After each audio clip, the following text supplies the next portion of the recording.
बिस्मिल्लाहिर्रहमानिर्रहीम। अस्सलाम वालेकुम। क्या आप ये बात जानते हैं कि majority of the diabetic patients more than 90% अपनी डाइट के अंदर शुगर को कंज्यूम करना चाहते हैं, लेकिन ड्यू टू ऑब्वियस रीजंस वो नहीं कंज्यूम कर पाते।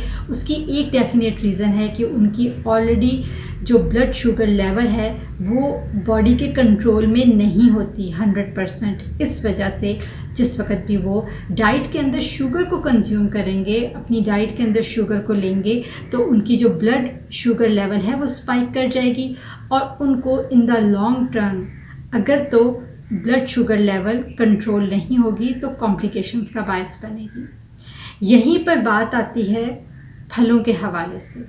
फल जो शुगरी होते हैं और टेस्टी होते हैं, उनके अंदर कार्बोहाइड्रेट और फ्रुक्टोज पाया जाता है और हमेशा से जो डायबिटिक मरीज़ हैं, पेशेंट्स हैं, उनको ये कन्फ्यूजन रहती है कि क्या वो फल खाएं, अपनी डाइट में कंज्यूम करें या कंज्यूम ना करें, क्योंकि जिस वक्त भी वो अपनी डाइट के अंदर फलों को कंज्यूम करना चाहते हैं, खाना चाहते हैं, तो उनको ये कह के रोक दिया जाता है कि भाई ये तो बहुत ज़्यादा मीठा है और इसके खाने की वजह से ब्लड शुगर बढ़ जाएगी। यहीं पे मैं ज़िक्र करने वाली हूँ मैंगो के हवाले से।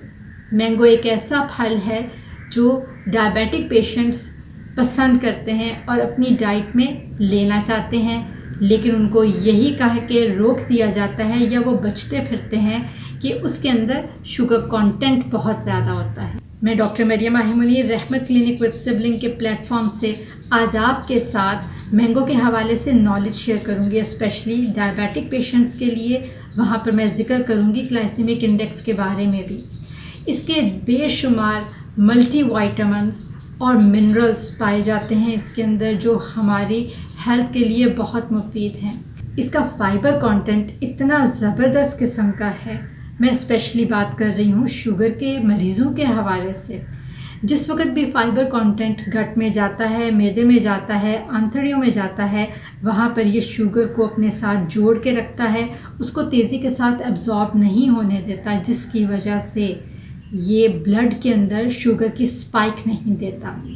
अब यहीं पे हम बात करेंगे एंटीऑक्सीडेंट्स की। इसमें जो ढेर सारे एंटीऑक्सीडेंट्स पाए जाते हैं वो शुगर के मरीज़ों के लिए किस तरह से मुफीद हैं। एंटीऑक्सीडेंट्स जितने भी हैं, जब शुगर लेवल ज़्यादा होता है तो उसके जितने भी इफ़ेक्ट्स होते हैं उनको काउंटरएक्ट करने के लिए एंटीऑक्सीडेंट्स बहुत ही अहम रोल प्ले करते हैं। जो भी नेगेटिव साइड इफ़ेक्ट्स होते हैं शुगर ज़्यादा होने की वजह से, वो उनको काउंटर करते हैं, फाइट करते हैं एंटीऑक्सीडेंट्स, ताकि उसके जो नेगेटिव इफ़ेक्ट्स हैं वो ना हों। इस वजह से शुगर के मरीज़ एक लिमिटेड क्वांटिटी के अंदर मैंगो को अपनी डाइट पे कंज्यूम कर सकते हैं। कंटेंट की अच्छाई सुन के इस बात से खुश ना हो जाइएगा और आम खाने चल दीजिएगा कि डॉक्टर साहबा ने तो कह दिया इसका फाइबर कंटेंट अच्छा है, इस वजह से ये ब्लड शुगर को स्पाइक नहीं देता। थोड़ी देर रुकिए, अभी मैं आपसे और भी नॉलेज शेयर करने वाली हूँ।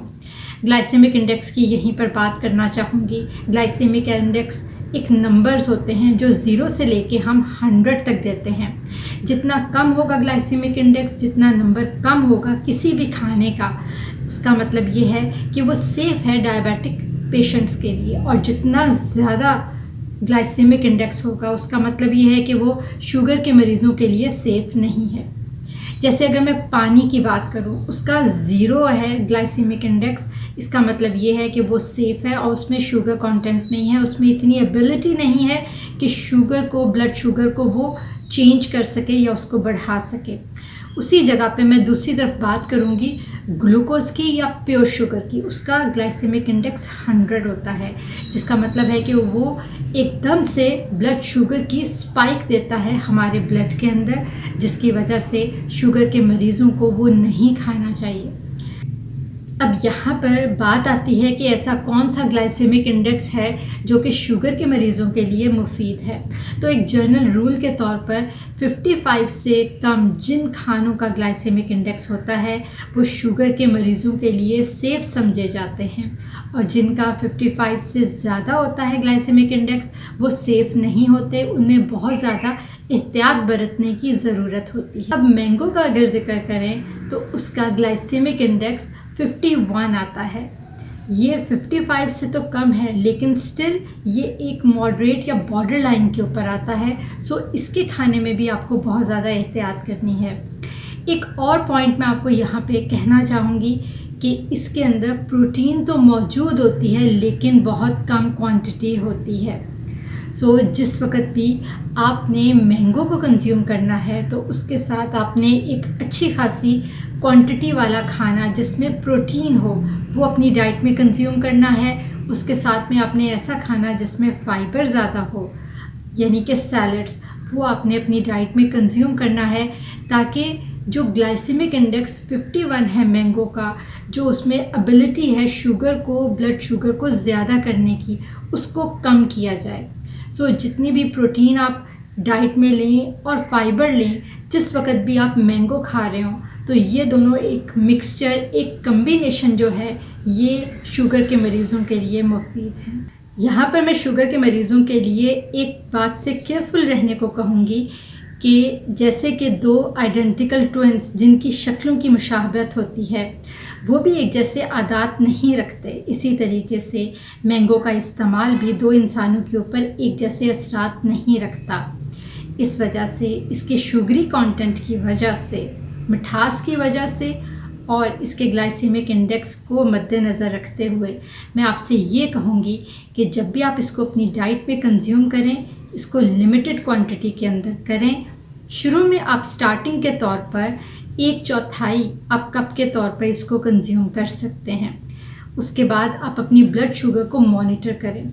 अगर ब्लड शुगर आपकी उसी रेंज में रहती है तो तब आप उतनी क्वांटिटी को अपनी डाइट के लिए सेफ समझ सकते हैं। लेकिन अगर स्पाइक ज़्यादा होती है, ब्लड शुगर ऊपर जाती है, तो तब आप इस क्वांटिटी से कम और कर दें या उसको बिल्कुल बंद कर दें। तब उस सिचुएशन में मैंगो का इस्तेमाल आपकी सेहत के लिए मुफीद नहीं है। मैं मैंगो के हवाले से आपको एक और इन्फॉर्मेशन देना चाहती हूँ कि इसमें पाया जाता है मैग्नीफेरन, जो एंटीऑक्सीडेंट और एंटी इन्फ्लेमेटरी के तौर पर काम करता है। और ये डॉक्यूमेंटेड प्रूफ है कि ग्लाइकोजन पाथवे जो है ये उसको इन्फ्लुएंस करता है, टाइप 2 डायबिटीज़ के रिस्क को कम करता है और हमारी ब्लड शुगर को मेंटेन करने में ये बहुत ही हेल्पिंग है। उम्मीद करती हूँ कि मैंने मैंगो के हवाले से शुगर के मरीज़ों के लिए स्पेशली जितनी भी इंफॉर्मेशन, नॉलेज आपके साथ शेयर किया है, आपको पसंद आया होगा।